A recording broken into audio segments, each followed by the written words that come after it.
Before Martin speaks, just thought it would be good to ask Martin a few things about himself. Martin, why don't you just tell us, who are you, where'd you come from, what do you do? Great. So my name's Martin. I'm married to Claire. We've got two little kids. We've got Autumn, who's 4, and Noah, who's just about to turn 2. Noah weighs almost the same as Autumn. He's like a massive, chunky bruiser. Because he's proper sumo without the suit over there. And we live down in Eastbourne. So for those of you who don't know where Eastbourne is, it's kind of near Brighton. Brighton's the hip and happening place, and Eastbourne's the more the hip replacement place. But it's a nice place. We like it. Nice ice cream down there. What was the other question? What do you do? What do I do? Yeah. So basically, I spend a lot of my time kind of travelling around different places, talking a bit about Jesus, trying, if I can, to answer people's questions. So if you've got questions today about anything to do with Christianity, feel free to text them through to the number you see on the screen, and hopefully I'll do my best to try and answer them. Brilliant. And some people might be thinking, that sounds like a bit of a strange job. Maybe people think, my parents don't do things like that. They go to the office and do spreadsheets or whatever it is. Why do you do that job? Why would you want to do that job? Yeah, good question. So I think the main reason is because I love Jesus, and I think he's the best news for all of us. And so that's why I love talking to people about him.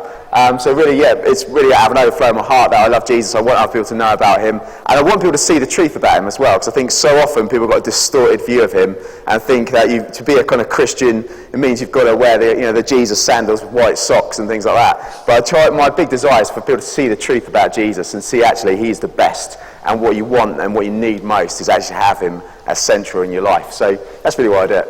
Great. And could you tell us a bit about when it was, how it was that you came to the conclusion that Jesus was central and he was the best? Yeah, so I became a Christian when I was 8 years old. So my younger brother is 6, older brother's 10, I was the naughty one in the middle.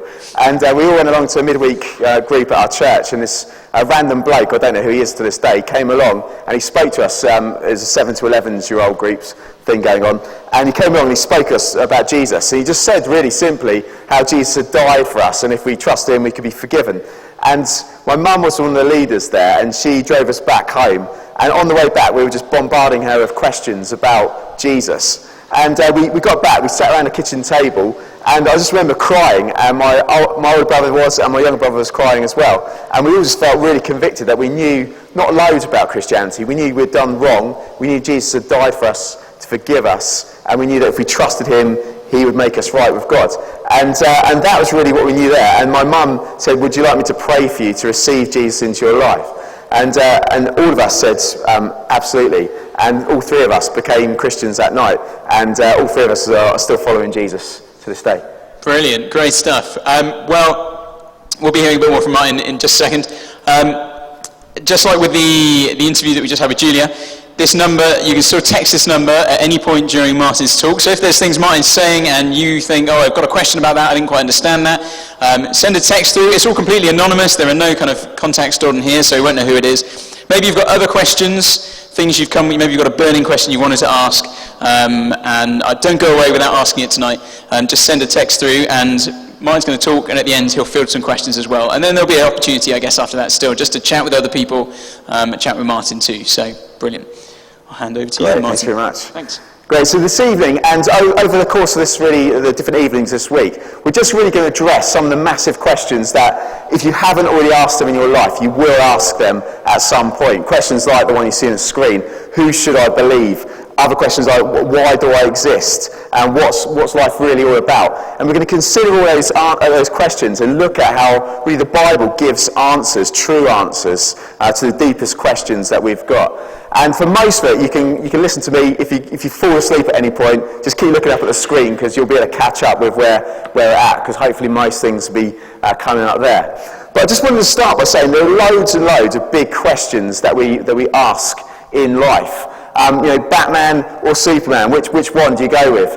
Gary Neville, why on earth was he placed as the Valencia football manager when he's such a poor manager, and a poor footballer as well at the time? Other big questions: why, when you eat a bowl of sugar puffs, the next time you go to the toilet, does the wee smell of those sugar puffs you've just eaten? Big questions that we often ask in life. But there are bigger ones as well, some more serious ones. And it was like the one we've got on the screen there. Who or what should I believe? And I throw that one out there because in life you've got to make your choice about who you're going to listen to, who you're going to follow. Are you going to follow the voices of your friends? Are you going to follow the voices of your teachers? Are you going to follow the voices of your parents? Are you going to follow the voices of those whose music you love or those whose football you love? Who are you going to listen to? Who should you believe in life? Who can tell you the truth? And I think it's a big question, but one that we really just often just have no idea about who I should really trust, because everyone we seem to trust, as good as they can be, always ends up letting us down at some point. And we think, well, who can I believe if everyone makes mistakes, if everyone not just makes mistakes, but intentionally gets things wrong as well and tries to deceive? There are just so many voices around. Who do I trust? Well, there's this boffin woman called Professor Norina Hertz, and she's a lecturer at a university called University College London, and she's quite bright. And she did a load of research basically on people your age, teenagers, and she, in her research, basically said that your generation should be called Generation K. And the Generation K stands for Katniss Everdeen from the Hunger Games. Because I don't know how many of you have seen the Hunger Games films, or how many of you have seen films like Divergent and things like that. But all of these films seem to have this idea that you can't trust anyone who's in authority. You can't trust anyone because everyone's going to backstab you, everyone's going to let you down. And Professor Norina Hertz said, as she interviewed 2,000 teenagers, the consensus, the overwhelming opinion she got was that people your age were saying, we're worried about life, we're worried about the future. There's the financial problems going on, there's ISIS, there's all this evil going on in the world, people getting blown up, people getting torn apart, lives breaking down. And so everyone, she's saying, seems to have, in your generation, this understanding that there's no one you can really trust in life. And she says, I think the Hunger Games kind of resonates, it kind of ticks a box, it rings a bell with people, because they are Katniss navigating a dark and difficult world. That's the world we live in. And we don't know who we can trust. And Katniss, who can she trust except for herself, she thinks. But who do we trust? Who do we believe? There's loads of different people out there who say we should believe them. There's Kate Hopkins, or maybe Lord Sugar, or his Spanish counterpart, Senor Sucre. There's David Cameron. Should we trust him to tell us the truth? Taylor Swift, maybe she can give us the answers. Harry Hill, almost definitely he can do that. Or maybe Kevin from the Minions. But yeah, exactly, he's good. But who should we actually believe? Who could tell us the truth about the big questions about who God is, about who we are, about what life is all about? And I love the Bible because it tells us very clearly that God hasn't left us to guess. He hasn't left us to guess about what life is about who he is. In fact, he's done something incredible. Just imagine for one moment that this church building is the entire universe and we're stuck in it. And there are no windows. It's all just completely boarded up. You can't see anything outside of this room. And we're in here and we're asking each other the question, is there a God? What do you think? And one of you says, oh, no, there's definitely no God. Someone else says, yeah, there's definitely one God. And someone else says, no, there's millions of gods. How do we know? We're just guessing. We've got this roof over us, we can't see out of the universe. How on earth do we know who or what to believe when there's so many opinions around? And what the Bible says is, we can know because what God has done is he's ripped the roof off this building and he's sent us into the world, his only son, Jesus. And Jesus has shown up, and he showed up 2,000 years ago as this little baby who became this man who would die on a cross and rise from the dead to tell us the truth and show us the truth about God. There's a great verse in one of the biographies in Jesus' life, in John chapter 1, verse 18, that says that no one has ever seen God. So left to ourselves, we're just guessing. No one's ever seen him. But the one and only Son, that's Jesus, the one who is at the Father's side, he has made him known. And this is such a massive claim that we can't just dismiss it and go, oh yeah, whatever. Because if this is true, it's going to change absolutely everything about our lives. If Jesus really is God's Son, then we can't just ignore him because he's this hugely chunky, powerful person. And this is why the Bible says, look, you've got to listen to Jesus because he is the Word of God. He is the message from God to you and me. He's the one who can reveal the truth to you. There was an old bloke called C.S. Lewis, who was a very bright bloke as well. The C.S. has got a bit of a weird name. He had a weird name. It's Clive Staples Lewis. But the legendary Clive Staples Lewis, he said, I believe in Christianity like I believe that the sun has risen. Because not only do I see the sun, but by it I see everything else. And it's the same with Jesus, that as you look at Jesus, he starts to light up the world so that you can see life as it really is. You can see yourself as you really are. You can see God as he really is. And so what I want to do in just the next 5 minutes of this talk tonight about who should I believe is make the point there that I think it's got to be Jesus, because he's God's son who's come to reveal God to us. But the question then is, well, who exactly is Jesus? And I don't know where you're coming from tonight. Some of you might know a lot about him. Others of you might know absolutely nothing about him. My little daughter Autumn, who's 4, was talking to her nursery teacher just a week ago about Jesus. And the nursery teacher said to her, oh yeah, I've heard his name, but I don't know anything about him. And you might be exactly like her. You don't know much really about him. Well, I just want to throw out tonight 5 options really about who Jesus really is. And I think each one of us has got to come to our own conclusion about him. And each one of us is going to fall into one of those 5 areas in terms of our understanding of him. And the first one that people say, and I think this one is really quite impossible, but the one that people say is that Jesus is a bit of a legend. Not as in, yeah, he's a really good fella, a really quality bloke, but he's a bit of a legend as in he didn't really exist. He's just made up kind of character. But we know from history, from secular history, that's like non-Christians writing in their history books, from people like Josephus, who's a Jewish guy, Tacitus, who's this Roman bloke, who are both very anti-Christian, both talked about Jesus' existence. And then you've got in the Bible, you've got 4 biographies of Jesus' life, which all talk about the existence of Jesus as well. And so because you've got people who agree and disagree, saying that Jesus existed, and both agreeing, that's really good evidence to suggest that yes, he did, because people who don't want to agree actually are agreeing on the fact of his existence. So when people say he didn't really exist, it's a bit crazy. There's a bloke who's quite famous now, quite a famous atheist, Richard Dawkins. He talks about his friend, Professor G.A. Wells, and he says, well, Professor G.A. Wells says that Jesus never existed. And you think, oh no, a professor saying it, and you think, oh my, that's bad. And then you go and Google who Professor G.A. Wells is, and you look at on the internet, and you find out G.A. Wells is actually a professor at Birkbeck University, but he's a professor of German. So history isn't exactly his game. It's not exactly what he's an expert in. It's German, the German language he's an expert in. So to quote something like that is a bit crazy. History shows us the existence of Jesus is undoubted and not contested really at all. Jesus is a legend. Can't be true. That can't be right.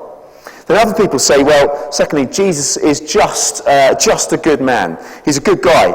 He did lots of good things. He said lots of nice things. He was very caring and very, very loving. And surely he was just a good man. But that doesn't make any sense when you start to listen to the kind of things that Jesus said. Because no good man would say things like, if you are hungry for real life, come to me, because I am the real bread. I am the real life. No good man would just say, look, if you're really thirsty for real life, come and drink of me, because I am living water. I am life. No just good man would say things like, the whole universe, the whole world will one day bow the knee to me. No just good man would say, I am the only way to know God and be in a relationship with him. And no just good man would say all those kind of things. He could be a good man, but sure, he's got to be more than that if he says those kind of things, or he's not at all. C.S. Lewis, this guy again, says, I'll tell you one thing, no good person would say, I am God. This person is either God, or he's on the level of a man who says he's a poached egg, or he could put anything else in it, he could put a bag of Haribo or whatever. And reject him, hate him, but none of this nonsense that he's just a good man. That you see, because of the kind of huge claims he makes, he can't just be a good man. Then there's the next 2 options. So the first 2 are pretty impossible. The second 2 are really, really improbable, really unlikely. And these are the options that Jesus then was, this figure of history, was just maybe a liar on the one hand, or maybe a lunatic, someone who's crazy on the other. But really they both boil down to exactly the same thing. If we say Jesus was a liar or he's crazy, we're saying he just deceived his followers. Either he did it intentionally as a liar, or he did it unintentionally as someone who's a bit, a couple of sandwiches short of a picnic or something like that. That's the understanding. Some people say he was a liar or he was crazy. But that doesn't make any sense either. Because, again, you look at Jesus, you start listening to the kind of things he says, and you start looking at the kind of things he does, and you see he's not like anyone else. He's actually someone who's always consistent. He's someone who's never hypocritical. So he teaches things like pray for those who despitefully persecute you. And what does he do when he's hanging on a cross? He prays for those who are persecuting him, killing him. He says, Father, forgive them because they don't know what they're doing. He's always consistent. He's always incredibly loving, even to those people who everyone else had written off. The people that everyone else hated, everyone else despised. I think of one lady in John's Gospel, in John chapter 4, who everyone had said, well, she's like the local village bicycle. She slept around so much. Everyone despised her. Everyone hated her. And what does Jesus do? He walks right up to her and he talks to her gently and kindly. And he doesn't kind of say, well, what you've done is good or anything like that. But he says, look, I want to give you living water. I want to give you life. I want to give you myself so that you can be forgiven and so that you can have this fresh start and this fresh relationship with me and my Father. That's what Jesus does. He's that kind of person. And so that kind of person isn't a liar, isn't someone who's crazy. The very fact that also Jesus did all these miracles, and again the miracles, not specifically each one, but miracles in general are attested to outside the Bible as well by non-Christian sources that he did these kind of things. The fact that he could do all these amazing miracles shows us that he can't just be this liar or crazy person. The fact that 3 days after dying and being buried, as we celebrate at Easter, he rose from the dead, shows that he can't just be someone who's a liar or crazy. And the last point on that one really is also to say that what's fascinating about Jesus is he managed to convince his disciples, that is those people who are really close to him, those people who lived with him day and night for 3 years, he managed to convince them that he actually is God's son.